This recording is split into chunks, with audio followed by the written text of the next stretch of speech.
So good morning to all. Today we are going to discuss about the remaining part of our topic which was visualizing solid shapes. तो solid shapes के बारे में हम कुछ चीज़ें पढ़ चुके थे पिछली क्लास में। लास्ट क्लास में हमने देखा 2D शेप्स के बारे में, 3D शेप्स के बारे में और प्लेन के बारे में हम पढ़ चुके हैं। एक ओवरव्यू ले तो 2D जिनमें 2 डायमेंशन हो उनको 2D शेप्स बोला जाता है। जिनमें 3 डायमेंशन हो, लेंथ ब्रीथ के साथ उनमें हाइट या विड्थ भी हो तो उनको 3 डायमेंशनल शेप बोला जाता है। और प्लेन एक सरफेस है, एंडलेस सरफेस जो 2D सरफेस होगा। 2 डायमेंशनल सरफेस है और एंडलेस सरफेस है, उस सरफेस को हम प्लेन बोलते हैं। अब उसके अलावा हम बात करें 3D शेप्स की, तो इस चैप्टर में हम 3D शेप्स के बारे में पढ़ने वाले हैं। ये एक 2D शेप है जिसको हम रेक्टेंगल बोलते हैं।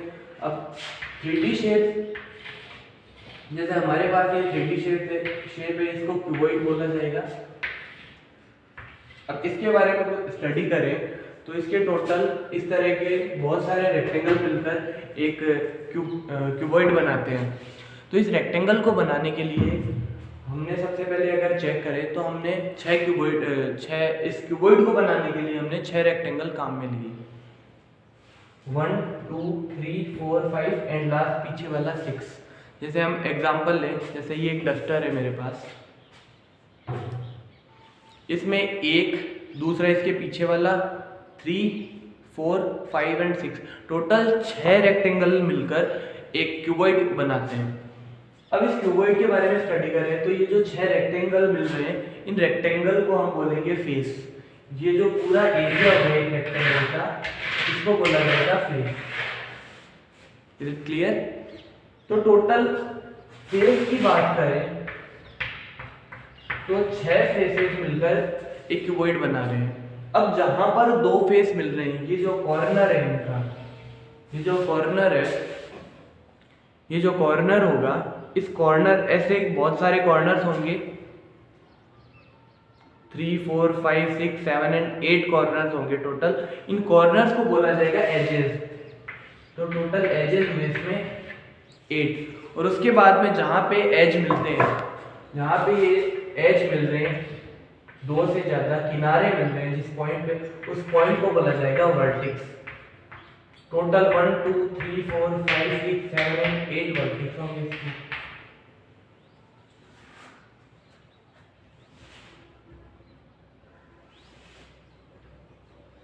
सॉरी 12 एजेस होंगे। Is it clear? तो अब हम देखते हैं इस तरह के बहुत सारे शेप्स हो सकते हैं, सॉलिड शेप्स। पिछली क्लास में भी हमने बात करी इनके बारे में।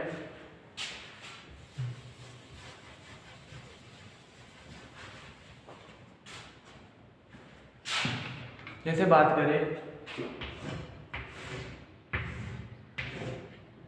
ये एक क्यूबॉइड है जो रेक्टेंगल से मिलकर बना है। अगर हम रेक्टेंगल की बजाय स्क्वायर्स को काम में ले, स्क्वायर मतलब जिसकी चारों साइड से इक्वल हो, उनको काम में ले, तो बनने वाली 3D शेप होगी जिसको हम बोलेंगे क्यूब। उसके अलावा और भी 3D शेप्स है, जैसे बॉल है तो बॉल एक स्फीयर होगी। उसके अलावा ये एक सिलेंड्रिकल शेप है, इसको सिलेंडर बोला जाता है। कोन, इस तरह के बहुत सारे 3D शेप्स हैं। तो हम सबसे पहले अब देखेंगे इन 3D शेप्स को बना कैसे सकते हैं। सबसे इजी 3D शेप की बात करें तो हम क्यूब या क्यूबॉइड किसी एक को उठा सकते हैं यहाँ से। अब अगर अपन बात करें कि जो क्यूब है इसको कैसे बनाया जा सकता है, तो इसके लिए हमें मिनिमम 6 सरफेस चाहिए और 6 की 6 सरफेस स्क्वायर की शेप में होनी चाहिए। 6 स्क्वायर सरफेस चाहिए हमें इसको बनाने के लिए। तो हम यहाँ से देखेंगे कि 6 स्क्वायर शेप अगर हमारे पास हों तो उनसे हम एक क्यूब बना सकते हैं। तो देखिए ये एक क्यूब है। अगर हम बात करें ये बना कहाँ से, किस तरह से बना, तो देखिए सबसे पहले हम बात करें जो पीछे वाला सरफेस है वो अपनी जगह पे था। एक सरफेस इस साइड में जुड़ा हुआ होगा इससे, एक ऊपर की साइड में था, एक नीचे की साइड में था, और ये वाले जो सरफेस है ऊपर वाले 2 इस साइड में थे। तो अगर इसको ओपन करें तो इस तरह से होगा, ये एक स्क्वायर, यहां से दूसरा इसके ऊपर, एक इस साइड में, और बाकी 1 2 3 एंड 4। अब दो और चाहिए हमें,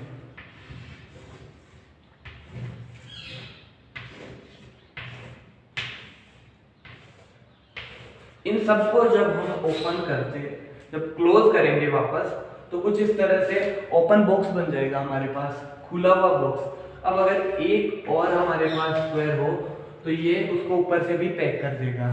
तो इस तरह से हम स्क्वायर बना सकते हैं, और बहुत सारी शेप्स को हम इस तरह से ओपन करके विजुअलाइज कर सकते हैं कि ये कहाँ से बने, किस तरह से बने।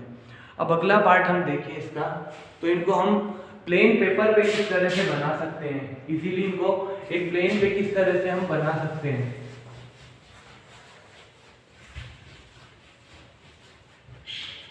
एक्चुअल में हम बात करें तो ये 3D शेप्स हैं, तो और हम एक प्लेन की बात करें तो उस पर हम सिर्फ 2D शेप को बना सकते हैं।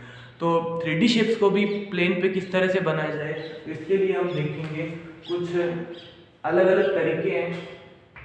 सबसे पहले जैसे आपकी मैथ नोटबुक होती है जिसमें बहुत सारे स्क्वायर्स होते हैं,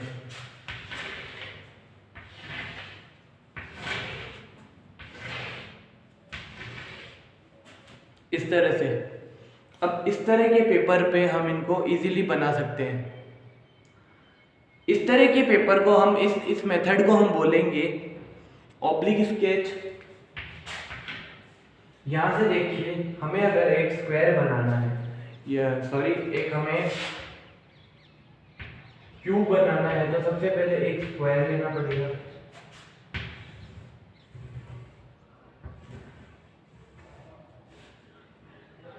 उसके बाद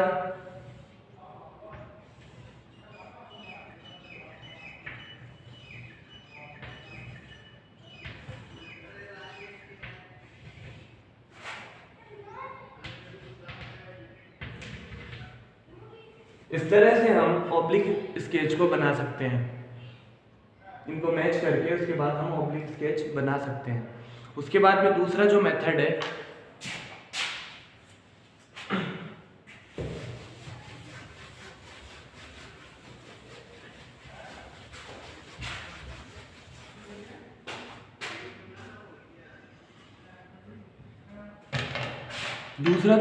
उसको बोला जाएगा आइसोमेट्रिक स्केच।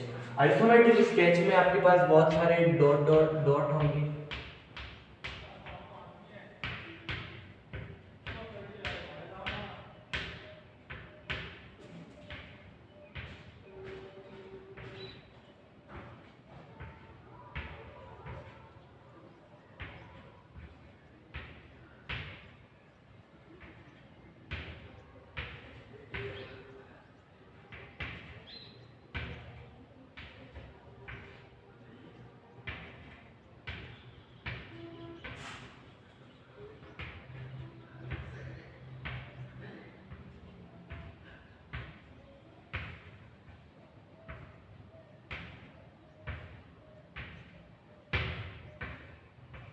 इस तरह से बहुत सारे स्केचेस होंगे, डॉट्स होंगे आपके पास। अब इन डॉट्स की हेल्प से हम बनाएंगे स्केच।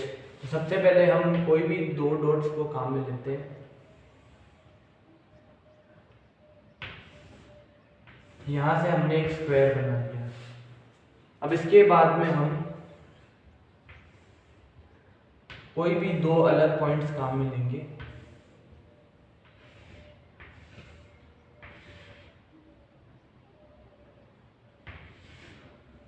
इस तरह से हमारे पास एक और 3D शेप बन गया, इसको भी हम क्यूब बोलेंगे।